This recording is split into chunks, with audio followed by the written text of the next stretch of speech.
Okay, here we have a Morgan Plus 8 heater fans, double squirrel cage single motor, heater fan blower motor control mechanism, as well as a variable speed rheostat that allows us to control the speed of the motors.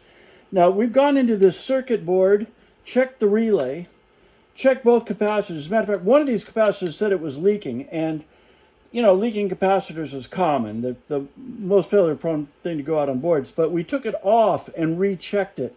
It only said it was leaking because it was in circuit, backfeeding through another circuit. But both these capacitors are good.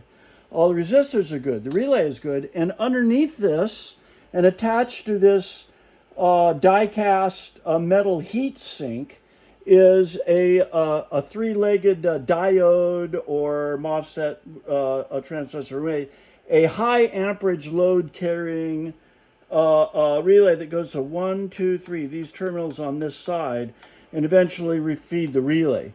So we've taken this thing apart, we checked everything on it, everything is good. Then we figured out how to hook it up, power in, power out, and then the variable speed power goes out to the two fan motors here.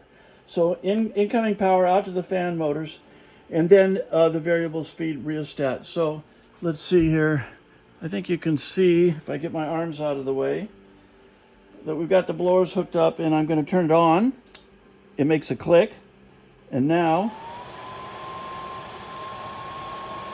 up to high speed.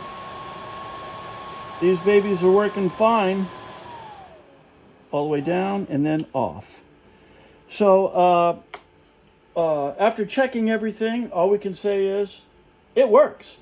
Now this fan motor does have a spike of almost 30 amps, but it's only momentary, and then it comes out to reading a very reasonable power draw. Let me just put it on full here.